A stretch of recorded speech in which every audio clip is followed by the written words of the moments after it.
Okay, so we're going to cover social engineering this class time, and one of the things that to share with the social engineering why it's an important attack vector for malicious actors as well as pen testers is because that a lot of companies can be really secure, but if someone clicks on a link they're not supposed to, then that allows an attacker to get access into the system. So as a pen tester or a malicious actor, they're trying to find weaknesses to get into the company, and sometimes that could be there's external facing network hardware like a router or firewall that they could try to get through, or a wireless Wi-Fi network that allows someone to get in external to the company. But then there's also the human aspect. So you can have the most secure perimeter, you can have the most secure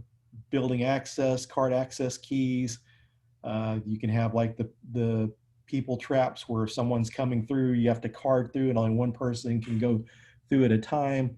And if more than one person goes through, alarms go off, and that. So you can have those really secure setups. But if someone badges someone else in, or someone clicks on an email they shouldn't, then that's a way an attacker can get in.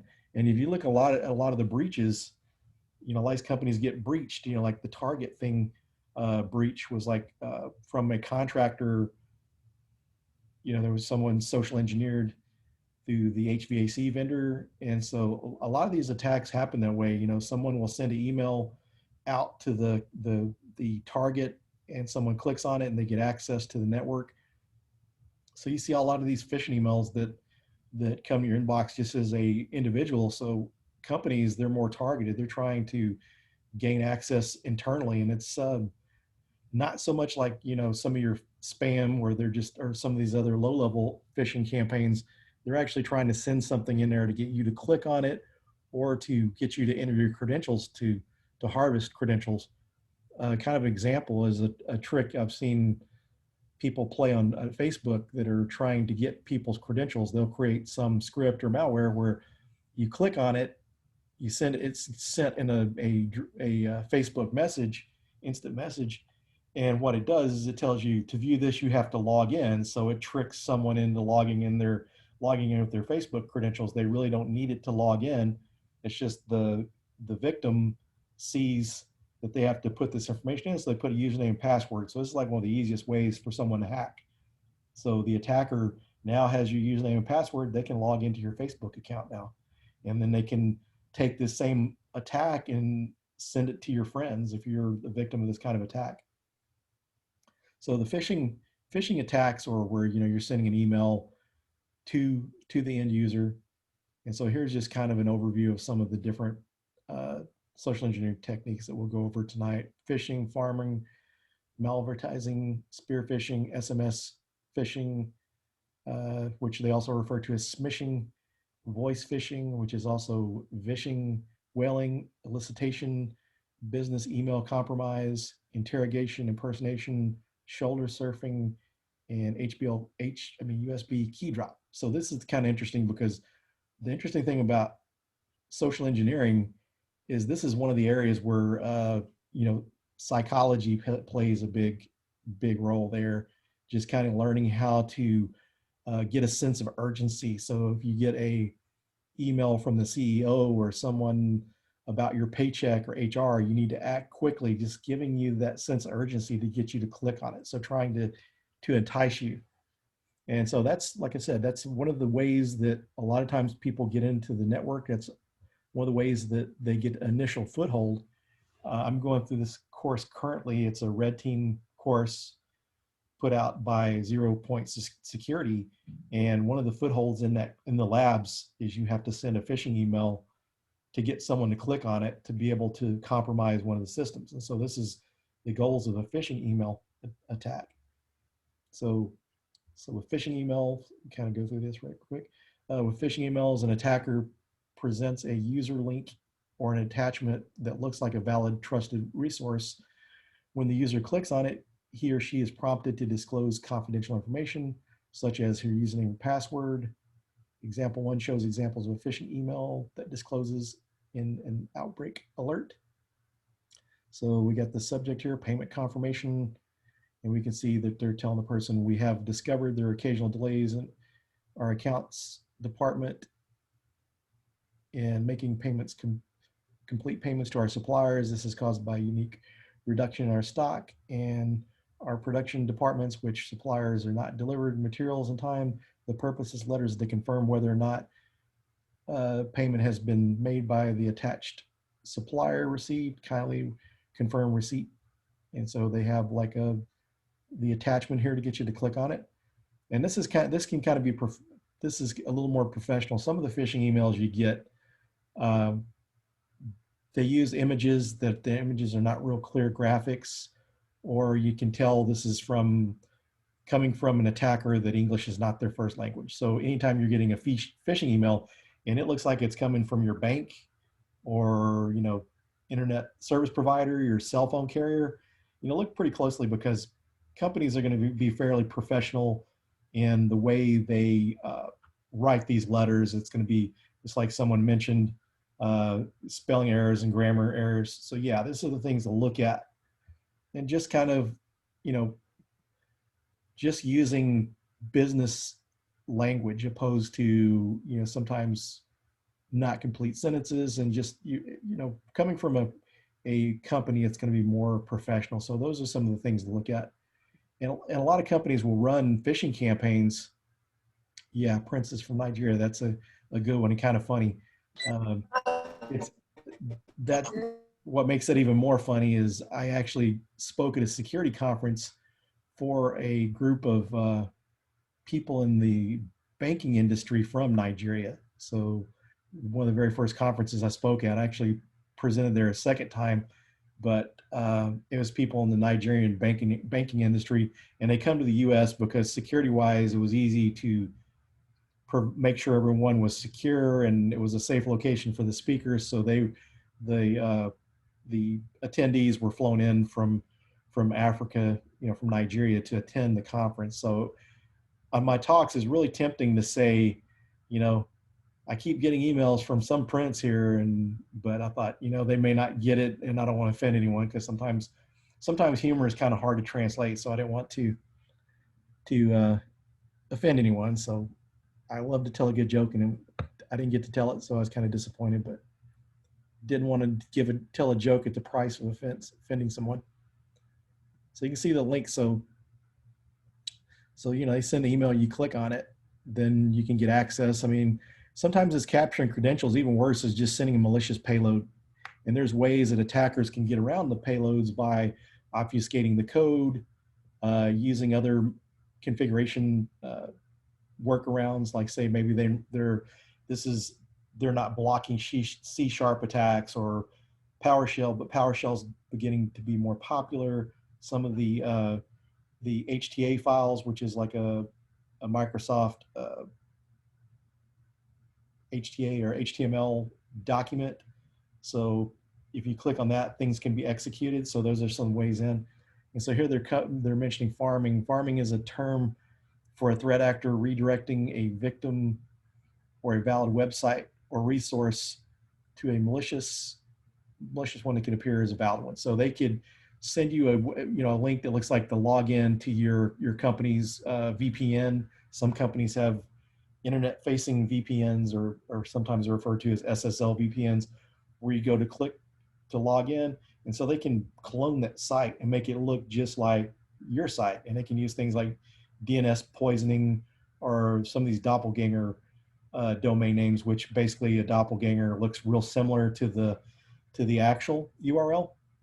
So they can use these to redirect. So these sites will look like, someone mentioned that OneDrive is a big one lately. Yeah, OneDrive, your Dropbox accounts, your Office 365 accounts, those are some that are being used. So that way they could, they get you to click on this, you can log in, they can get your credentials. And that's really dangerous if you take something like Office 365 logins or your Office 365 email, logging into that. Those credentials you gain there usually work internally on any resources, because a lot of companies are hosting they may host their own Active Directory domain, but a lot of them are outsourcing that to Azure in Microsoft's cloud. So that's one way that they can get that. So kind of follow the steps here. We can see that the user visits a legitimate website, clicks on a legitimate link. And so step 2, the victim's system is compromised and the host file is modified. And then the victim is redirected to a malicious site that appears to be legitimate. And this could be also accomplished by compromising DNS servers or spoofing a DNS reply. And step 3, malware is downloaded, installed on Omar's system. So this was how they can remotely control that victim. And once they get access to that system, then they're going to try to go further into the network. And also too, a lot of cases, if they are able to compromise an account and get access to their email system, now they're able to send emails internally. So, you send an email from a legitimate person on the inside, then that's going to be easier to pull off your phish, your hack against that victim. And this is a lot of the foothold type stuff as you get, people will do password spraying against a website, try to collect, credentials. So you can go out and try to harvest email accounts, and then you do password sprays to get passwords to those accounts. And once you get one legitimate account, then you can get in there and email other people. Because the one lab I'm going through, one of the things we have to do for that red teaming course is you have to send an email, compromise a user, but also before you do that, you do the password spraying, you look up different, enumerate different user accounts. And so then we do password spraying to find a valid account that you got a password for. And once you do that, you can log in as them. And a lot of times people are using Office 365 web-based, or even like Google G Suite for their email system. And having those internet-facing systems make it a lot easier for an attacker to get access inside and send emails. And so spear phishing. Spear phishing is a phishing attempt to construct a very specific way of directly target to specific individuals or companies. The attacker studies a victim. So this is going to be more focused what you're going to see what an attacker is going to do. Your phishing could be something that someone sends out on the internet through like a spam type email to get people to click on it. Phishing is where spear phishing is when you're actually directly targeting a company. This is the stuff that's really dangerous here. This is where someone's trying to get access. And this is funny too, because the guy that's the subject line, Omar Santos, I know Omar. He's actually he actually is one of the coordinators for the DEF CON Red Team Village, and he's also runs some of the tough stuff for Texas Cyber Summit. Actually, he helped create this online course, and he has a Pen Test Plus book and some curriculum on it. So it's just kind of funny to be going through course content and realize that one of your friends is listed in this content because they created it. So the email here shows example a threat actor has become aware that Ron and Omar are in a writing course. The threat actor impersonates Ron and sends an email asking Omar to review a document, a lesson of the course. The attachment actually contains malware inside of it. And so a lot of your Word documents and PDFs are used to embed malware. So PDFs was kind of a popular method in the OSCP. We went through that in the OSCP. So will email ever be able to look into a zip file to see if it's malicious? Yeah, I'm not sure if some of the antivirus will warn you about that. I don't know that they currently are able to see what's in a zip file. That I'm not sure about. But some of the other malicious payloads can be detected, can be picked up sometimes, but it's really gotten to where they can use other Microsoft resources to execute the code, just like the HTA files they're able to execute. So here they show a little more detail about how this phish is being pulled off. So they're using the social engineering toolkit. And the social engineering toolkit makes this easier to send phishing emails with payloads. So someone clicks on one of these links, then it hooks the Estaba viendo todo esto de scripting y así. so this is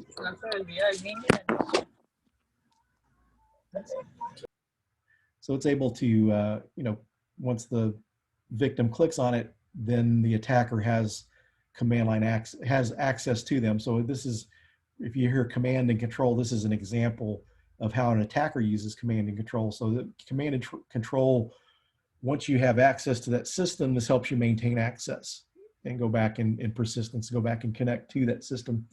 And there's other tools that you can use this as well. Some of the other command and control tools can be used. Some of the command and control tools are used to weaponize, like Slack. So I saw an interesting talk during the B-Sides San Antonio. Someone who did a talk on how they weaponized Slack. So, you know, they were able to get on there and send links out to people and just kind of do command and control through Slack. So it's amazing what people are using. But so they're using the social engineering toolkit to pull off this attack. And look, let's see, there's a The figure shows the SET main menu, which consists of 1 social engineering attacks, 2 penetration testing fast track, 3 third-party modules, 4 update. The figure shows the SET main menu, which consists of 1 social engineering attacks, 2 penetration testing fast track, 3 third-party modules, 4 update. The social engineer toolkit, 5 update SET configuration, 6 help credits, and about 99 exit. The social engineer toolkit. Yeah, you didn't know you're going to have Stephen Hawking as a special guest tonight, but I thought that was a video. But no, that's one of the good things about this material is if you're ever going through and your eyes are getting tired of reading, then most of these courses you can go through and select the play and it'll read the text for you. And so this part of this also makes this accessible to visually impaired too. But when I was going through some of the courses at WGU, they had a lot of reading in the U-certified content. Then I would play the audio for it. So basically they show that they're using the social engineering toolkit. And so they're going through and setting up their attack. So you can select different attacks from the menu. So we see that spear phishing is an option, website attack vectors. So this is able to go through and should be able to like clone your websites and set up a malicious website, and then your spear phishing attacks. So a lot of this stuff automates what you're doing. And there's also templates that you can download out there. Some of the phishing websites have templates that you can download. So you can really make really good looking templates as far as like a website or some of the malware delivery, sending an attachment. Like one of the malware examples I used was they had examples for like, I think it was SharePoint, like a SharePoint login. So I was sharing a file through SharePoint. So it looks like they actually had SharePoint on there. So they would click on it to download it. And another thing you could have done with that type of payload too is you could have also captured credentials. So you could have, you know, prompted them to log into SharePoint to get the file or just download the file. And so this shows different PowerShell attack vectors, wireless access points.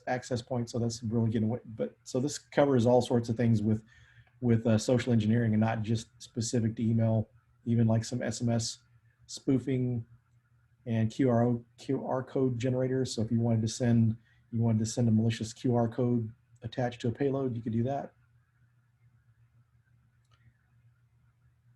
Okay, so they create a file from a payload automatically. So you automatically select 2 to create a file format. And so here shows the different file formats. And so here we can see that you can create Adobe files in there. So different EXEs to VBA to VB scripts on there. Let's see, different SM capture attacks. So you have a lot of different attacks you can do here. And so here they're selecting Adobe PDF embedded executable. They select that. And so they have to generate a normal, so you have to generate a normal PDF embedded with a executable, and then build a blank PDF for the attack. Use the blank PDF for your attack. You will see the screen shown before. So yeah, this is the stuff with the social engineering has really come a long ways. When I went through the OSCP course between 2012 and 2013, we created malicious PDFs, but there was another method. I forget how we exactly did that, but we embedded an executable. But social engineering toolkit wasn't out at that time, or either they didn't use it for the course. And so you can see where they're selecting to build the default payload.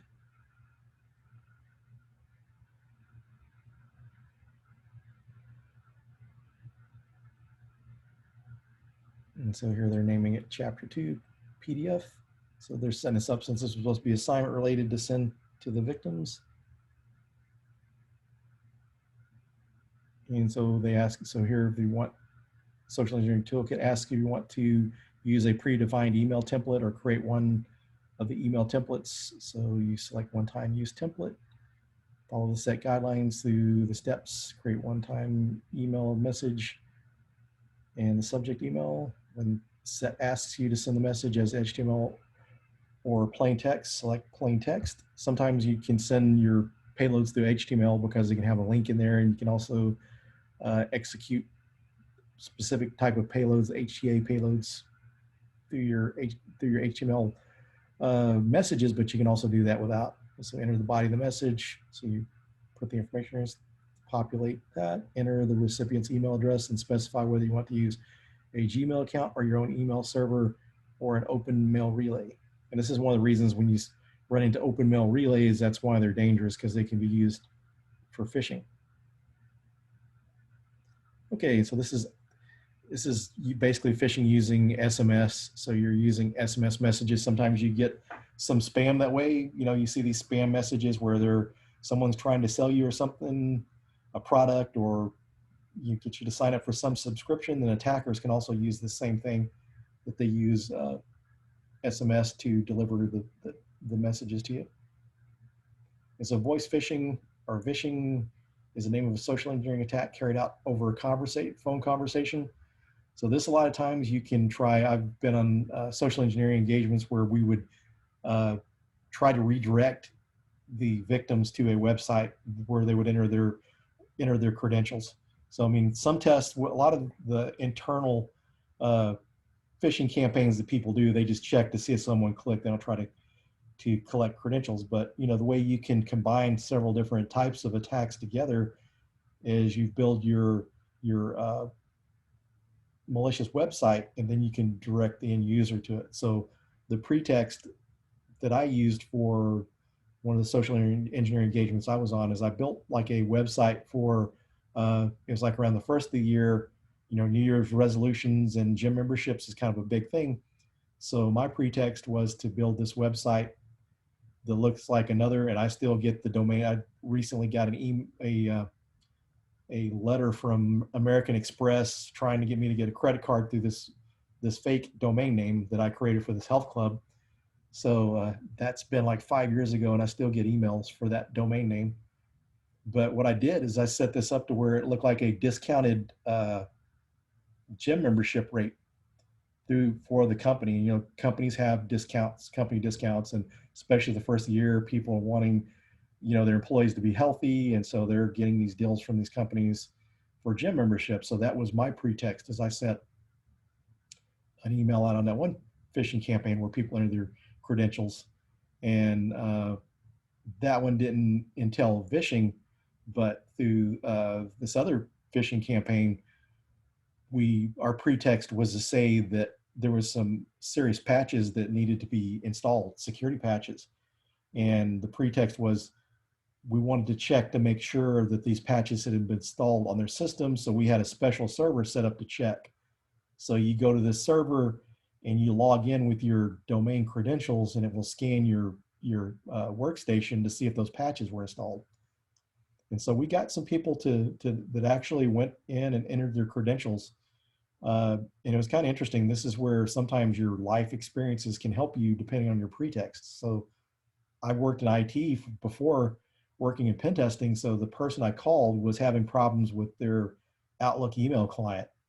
And they're saying when I go to, it keeps asking me for my password. So I was able to walk them through fixing it because I'd recently ran into the same same issue myself, but understanding how IT works, I was able to communicate to them like I was someone on the help desk to help them, remediate their problem. And so by helping them, they entered their credentials and followed along with it. So, but we did get some people down towards the end that got suspicious and asked who we were calling from, because the guy that was actually the lead on the engagement said we weren't going to use like phone masking software, because you can use software that will mask the phone number you're coming from. So this is one of the things to be really careful when people call you, because there's times that people will try to call you from your same phone number using this masking, that you see that and it looks suspicious and you answer, and then they try to social engineer you. So uh, we decided not to go that route, but so that way the phone numbers weren't internal phone numbers. So ideally, what would have made it more successful is to know what the local phone numbers were for that company and use one of those phone numbers. Would have been more productive. Although we had people to still fall for it, which is a bigger indicator of security awareness training that needed to take place. But we would have been more successful if we would have used like numbers that matched the internal phone number scheme.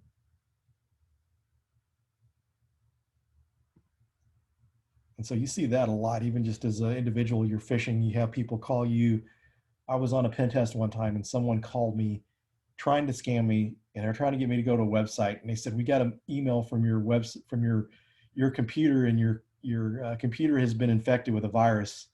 I need to log in so I can help clear your computer of the virus. And so I knew exactly what was up. And I said, what was the IP address that, or, what was my email address? They couldn't even give me my email address, asked them some simple questions because I knew it was a con. They were trying to social engineer me. So, and then I finally asked them, I told them, I said, you know what you're doing is illegal. I said, if you don't have permission to do this, this is a crime. And I told them, I'm a pen tester and this is what I do for a living. Like, you got to give it to them, because they didn't break their pretext. They kept proceeding on like they were legitimate, like they worked for Microsoft.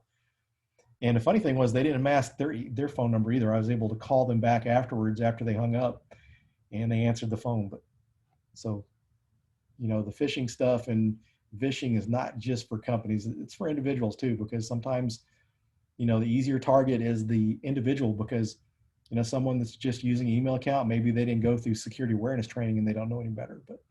But usually the targets are going to be the big companies, because that's where the money's at. So whaling is similar to phishing and spear phishing. However, with whaling, the attack is targeted high profile business executives. So they're going after like your CEOs, your different C-level executives. These are people that maybe someone in accounting, they're posing as someone else in the company that needs a monetary transfer for some kind of a transaction or something, to try to get people to do that. So they can either pose as one of those executives or phish those executives. So those are usually people that have the permission to write the checks to send you money. I've seen instances where people pretended to be a security researcher and said, I found a bug in your software or found a bug in your website, and contact like a security executive, knowing that they possibly have money to prove, money for a bogus bug bounty. So they attack go after these high level managers to try to get money. So someone said, yeah, social, yeah, we have a new routing number for the bank. Yep, someone asking for routing transfers. It's kind of interesting to see some of the older stuff, like some of Kevin Mitnick's books, where I actually got his book on audio, and they were talking about how they had called up this bank to con the bank. And, a lot of times this takes calls and building a rapport. They've talked to people several different times, going back to sound like a, employee or a reoccurring, one of their customers. And so sometimes trying to build that rapport and getting that information to pull off that attack, or making several calls, collecting bits of information to piece that together. So it can get pretty complex. So that's where the stuff like sending someone email to click on, or that sort of stuff, makes it a little bit easier for the attacker. There's not as much work that goes into it.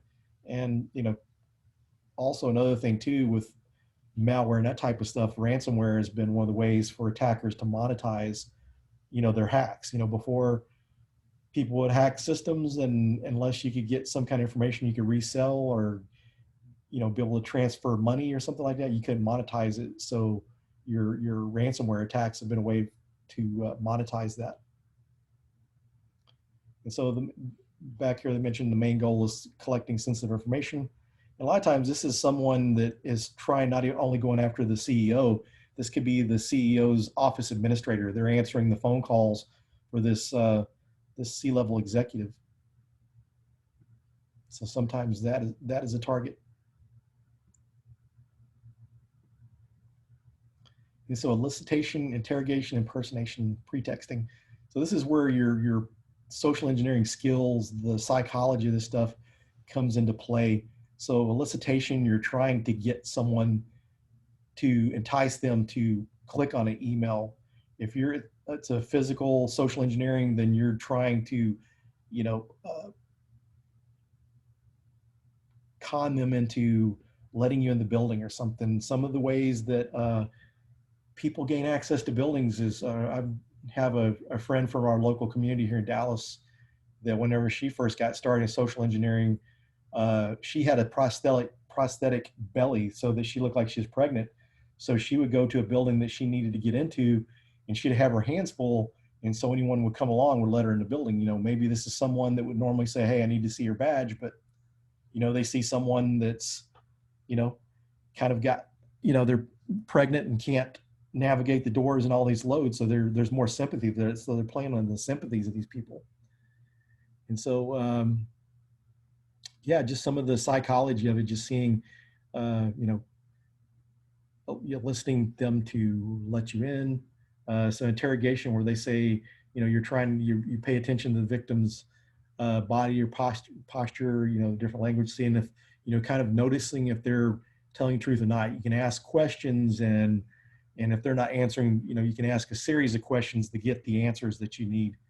And there's some really good books on there.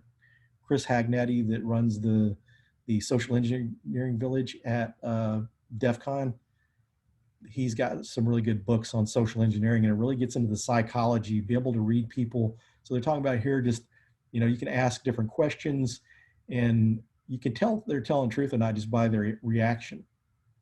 And a lot of times, just the more you entice the person, the more that you give them a sense of urgency, the easier it is to get information out of them. So a lot of cases, it's, trying to gain their trust. Another way to social engineer too, you could go into the building dressed up in business attire. You're wearing a suit and a tie, a business suit, that you're going and you're trying to look important. You're on the phone with someone, kind of complaining to them, "I need this done. If this doesn't happen, we're not going to get the deal," or just kind of, really intense conversation that you would make someone worried. Okay, this is possibly the CEO is in town or something, or some manager. If I don't let them in or help them out what they need, I might get fired. So this is a lot of the ways they use social engineering, so they can, try to, scare people into letting them in, or sympathize. So you play on sympathy or fear, and sometimes not always fear. It's just someone's coming in. This is the manager, this high level manager. This is the CEO or something, and you want to help them out because, how do you do well in the company? You do the right thing, and you treat management with respect, and you kind of expect that to help. But sometimes people use that to play on the victims. And also social engineering, just like mentioning the prosthetic belly. That's one way to get someone to get you what you need for the social engineering engagement to be pulled off. But also too, delivery person, you're dressed like UPS or FedEx. You're dressed like someone from the telecom company. So you're coming in from your local telco provider to fix the phone system, or you're the copy repair person. So these things can be used to get access. Sometime one of the pretexts I heard that was a pretty good one too is someone went into the building and they were like inspecting the sprinkler systems. They were with the fire department. They were coming in to check to make sure that the sprinkler systems were set up correctly and all this. So they came in, going to each room, taking notes, and actually got access to the server room. And at this point, the person that was guiding around the building had a call and he had to leave. So the social engineer was there, he's able to put a USB stick into the server and gain access to the systems.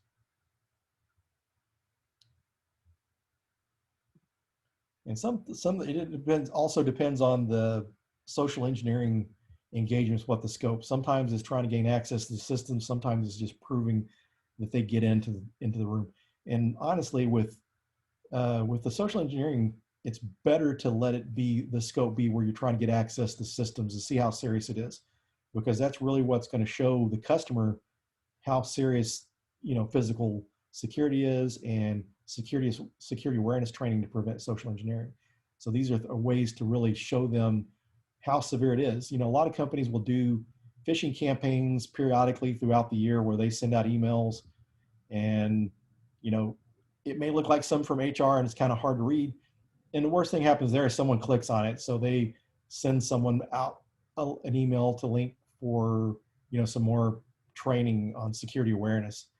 And that while that's good, you need to sprinkle in things with what can happen if someone clicks on an email or something. So that's something that definitely needs to be looked at.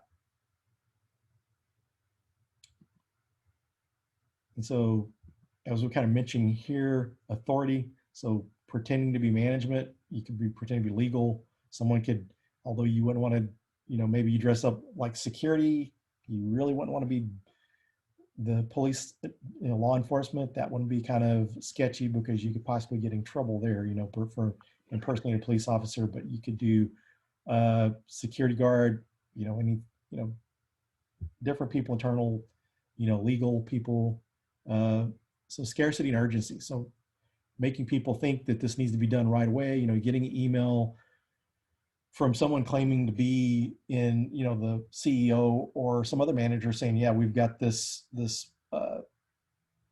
cell that needs to go through, or this file, this monetary transfer.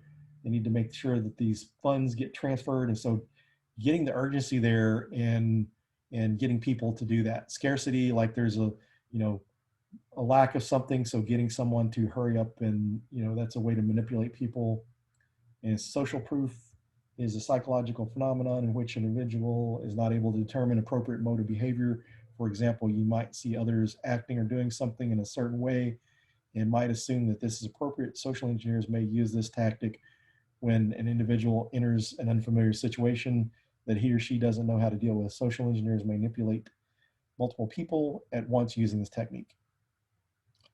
And another thing is interesting too, another pretext that I'd heard someone use is they were like a interior designer or on a remodel of the office. And so they got a lot of help from people because the office furniture was kind of outdated. It needed to be replaced with more modern stuff. And they came through.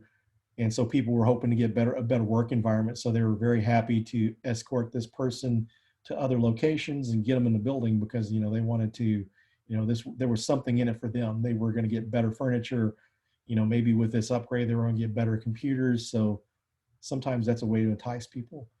And likeness. So individuals can be influenced by things or people they like. So just trying to build a rapport, being really nice to people, and that's going to, when you do that approach to someone trying to come in and act like management and trying to scare someone into helping you, may not help as much as just being nice. If you're nice, then sometimes people are going to, kind of, be sympathetic to your cause and help you out. Like you go in, say you're going in for an interview, and it was kind of interesting. There was a hacking related movie that came out several years ago called Black Hat, and it was interesting to see some of these movies pulling off more realistic attacks.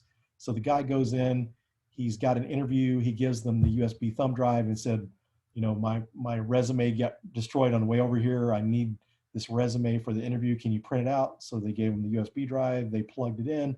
They were sympathetic because, he was running late for an interview.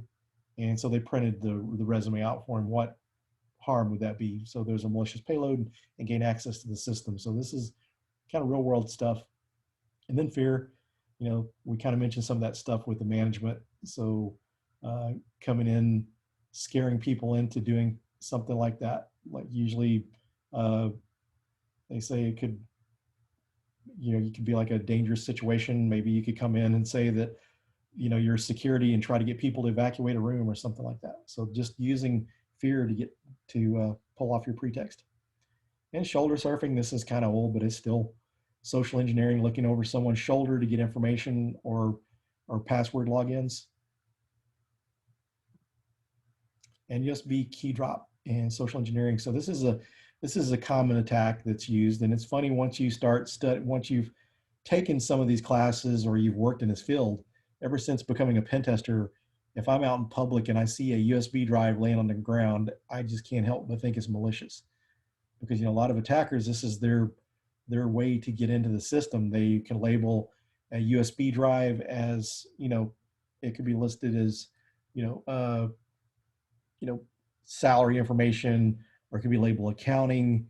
And so people are interested to see what other people are making. Maybe you're underpaid and you want to see what other people are making. So you may stick that USB drive in the system. And recently, actually last year, I was at one of the local meetups. I think it was Dallas Hackers Association, or maybe it was the local DEF CON group. But one of the people there was a really highly skilled social engineer. And one of the things he found to make it more likely for someone to stick a USB drive into their computer is putting it into something personal item. So like a purse, maybe a laptop bag or some other personal item to put this USB drive in there. People are more likely to look at it because this is going to make it look less malicious. You're opening up files off of a drive that someone had on their person. It didn't look like doesn't look as suspicious. And he said that he had like a pretty high success rate of people clicking on that when it was in a personal item. So usually if he's doing a USB drop, he's put it in something. And so like some of the things too, labeling, that helps as well. And so with these different USB drives like that, you can have a malicious payload where someone could get access to it. And someone mentioned Mr. Robot. So there's, some episodes there where USB drives are dropped.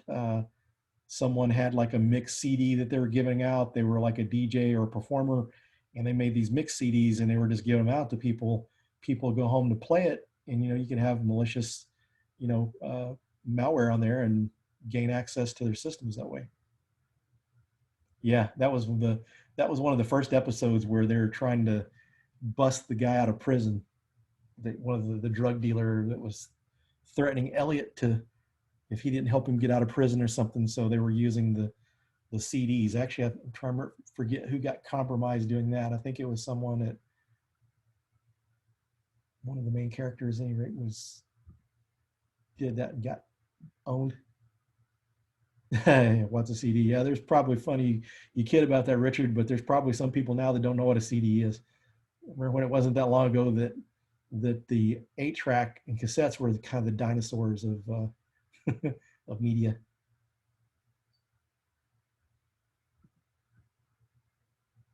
So that concludes that the lecture on social engineering. So yeah, it's pretty interesting. I don't know what happened here. I don't remember seeing the malvertising.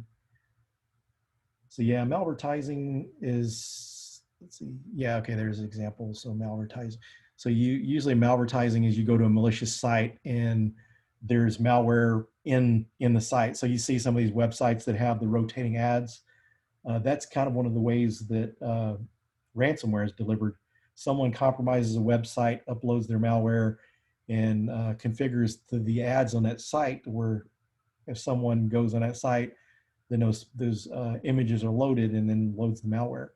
Because one of the attack vectors with your JavaScripts is not only is JavaScript vulnerable to on clicks, you can also set JavaScript to execute on hover. So you can hover over an image, it'll execute on page load and different things like that. So you don't necessarily have to click on it to get the malware to execute. So that's actually one of the first ones that I actually heard of the malvertising was through ransomware. So someone mentioned WordPress and Joomla.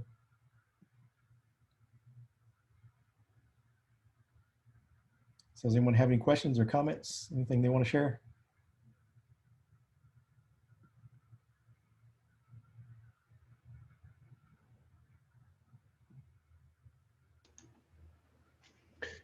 I feel like stuff with social engineering is probably the biggest thing threat-wise lately, especially with the pandemic and people working from home.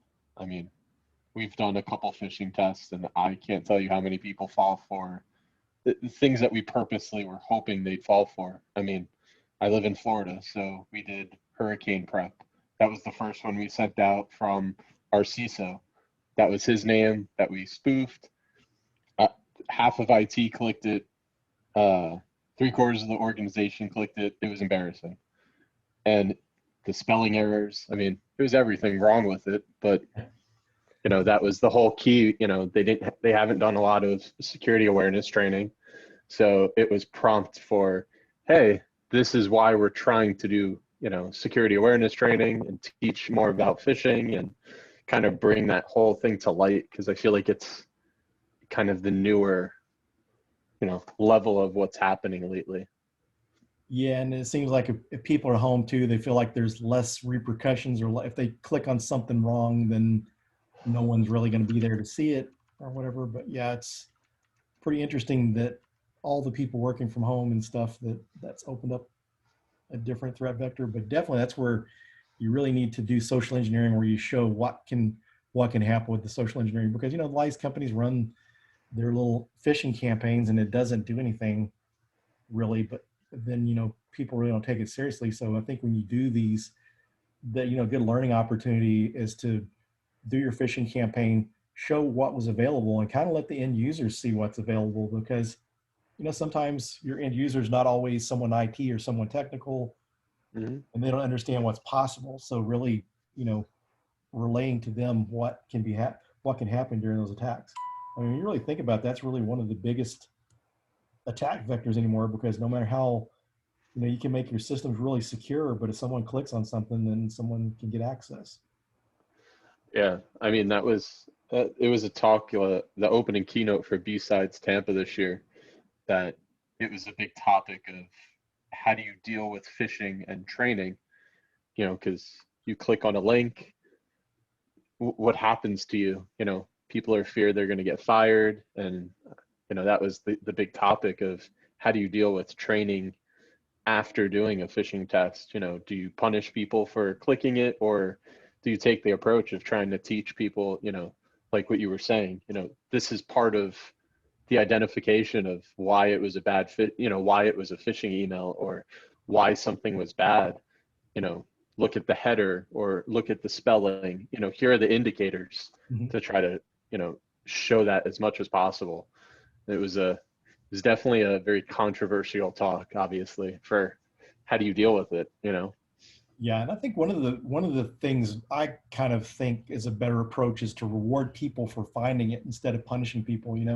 Kind of let them see, because if you sit there and run these phishing campaigns, and whoever's successful, you give them points, and each quarter you give them some kind of reward, or each at the end of the year or something, just kind of add up the points, because then people are going to try harder. Sometimes if you punish people, or they goof up, then sometimes they may just get to where they don't care anymore, and you know click on whatever. But I think if you reward them and just kind of show them how you're kind of doing something good for the company and protecting your company, I think that works better than just the punishment thing. And I think it's too, the more you educate the users, the better off too. If they see what these attacks can do, it's even just like some of the companies I've worked for, even recent companies, some people that don't understand attacks and pen testing in general. So the more people understand that, and a lot of times, some of the executives are shown what happens with these kind of attacks, but I think you really need to show that to the end users too. Let them know what's possible. Because especially with a lot of these, with GDPR and some of the large fines being laid down on companies for losing information or exposing private information that, this is the kind of thing that's going to put companies out of business. So, you really want people to be as trained as best possible, because, even if you've got your site secure and it's not leaking information, if someone gets social engineered, then they can get the information that way.